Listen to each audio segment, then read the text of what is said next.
अभी भी बहुत अच्छे काम हो सकते हैं। अगरचे पेट्रोल महंगा हुआ है, अगरचे डीजल महंगा हुआ है, तो सोलर की इंडस्ट्री खुल गई, बहुत बड़ी खुल गई। अब मैं यहाँ पर कहता हूँ, अभी सोलर इंपोर्ट कर रहे हैं ना आप लोग, क्या सोलर पैनल यहाँ नहीं बन सकते? बिल्कुल बन सकते हैं शेख साहब, क्यों नहीं बन सकते? बिल्कुल बन सकते हैं। अभी हमारा एक शागिर्द था, वो स्काई इलेक्ट्रिक में काम करता था, अगर उवैद भाई मुझे कहीं सुन रहे होंगे, उन्होंने अभी एक जगह से वो उन्होंने अपना शिफ्ट लिया है, वो क्यों नहीं काम करते इसका?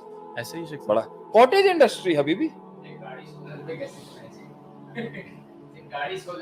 नहीं, ये गाड़ियां भी आ गई हैं, सोलर गाड़ियां भी आ गई हैं। आप ये एक बड़ा नीश है ना गाड़ी का।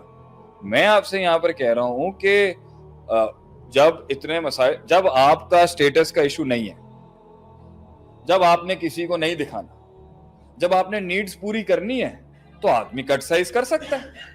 लेकिन जब मैंने गाड़ी नीड्स के लिए नहीं रखी हुई, आपको दिखाने के लिए उस्मान भी रखी हुई है, आपके ऊपर भरमबाजी के लिए रखी हुई है शान भाई, आपको when your consumption is not based on your needs but as a status of domination, जब आपने अपने जीने के सामान से लोगों के ऊपर तकब्बुर करना होता है, तो भाई ये तो अल्लाह की तरफ से आ गया ना। बहरहाल मैं आपको एक और बात भी बता दूं, अमीरों को कोई फर्क नहीं पड़ना, जो इनके पास जितना पैसा है, आप 250 का कर लें, आप 310 का कर लें, वो साइकोलॉजिकली डरता होगा तो ठीक है। एक प्लॉट डीएचए में बेचेगा 7-8 करोड़ रुपए का, 4-5 साल का खर्चा भाई 5 लाख रुपए का भी किचन हो अगर किसी का, तो साल का 60 लाख रुपए, 10 साल का 6 करोड़ रुपए, खलास।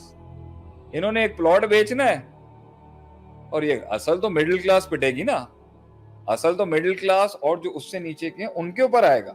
लेकिन मैं उन्हें भी कहता हूं कि ये जॉब पेशा माइंड से बाहर निकलें, एक लोग जॉब करें, जहां तक उसको रखा जाएगा करें, थोड़ा सा लीप ऑफ फेथ तो लें, लीप ऑफ फेथ लेना पड़ेगा। और दूसरा, मैं बड़ी बड़ी कंपनीज और कॉर्पोरेट्स को भी ऑफर करूंगा, यार जॉब के साथ साथ ना अगर लोगों का भला करें ना, कुछ शेयर्स दो उनको, कंपनी का थोड़ा सा इक्विटी दें, कुछ इक्विटी दो, कुछ प्रिविलेजेस दो, वरना सही बात है, वरना तो नुकसान होगा, और फिर उनकी वो आउटकम और प्रोडक्टिविटी भी बढ़ जाएगी। सर देखें, पहले नुकसान हुआ कि जब आप एमबीएस पे एमबीएस पे एमबीएस पे एमबीएस करा रहे थे यूनिवर्सिटी, इंडस्ट्री लगा दी थी आपने इंडस्ट्री बना दी, उतनी जॉब्स नहीं थी, लोग फिर घूमे। ऐसे ही अब क्या हो गया कि महंगाई हो गई है, लोग फिर घूमे। एंटरप्रेन्योरशिप एंड में आएगी ही आएगी। अब तो स्मॉल मीडियम एंटरप्राइज अपनी जगह पे, अब तो बहुत स्मॉल स्केल बिजनेसेस शुरू हो जाएंगे। और मैं आपको बता रहा हूँ, तिजारत में बरकत है। तिजारत से आप, एक तो वो सुपर नेचुरल है, इस्तगफार करें, तौबा करें, सदका करें, गरीबी में सदका करें। अल्लाह कहता है ना, लाइन शकर तुम लजीदन्नकुम, तुम शुक्र अदा करोगे मैं तुम्हें बढ़ा दूंगा। ये सब चीजें तो करनी पड़ेंगी आगे से। अल्लाह को राजी किए बगैर हालात ठीक नहीं होंगे। अल्लाह आपके कम में बरकत डाल देगा, ये उसकी गारंटी। आपके कम को बड़ा करने का जो काम है ना, मैं अभी भी आपसे कह रहा हूँ, वक्त आपको पुकार रहा है कि कारोबार करें आप। लेकिन ये लोगों के ऊपर ये सक्सेस स्टोरी सुन के और ये कहते ना जी हमने तकरीर सुन ली और हम मोटिवेटेड हो गए हैं तो हम उसमें छलांग लगाते हैं, नो। हम आपसे कह रहे हैं आप सर्विस के अंदर आए, पार्टनरशिप्स करें।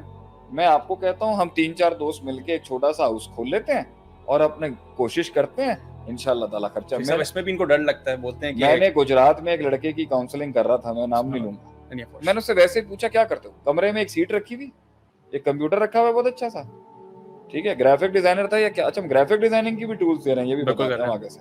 वो ग्राफिक डिजाइनिंग का काम कर रहा था, $3000 बना रहा है महीने का, माशाल्लाह। You can get some good work over.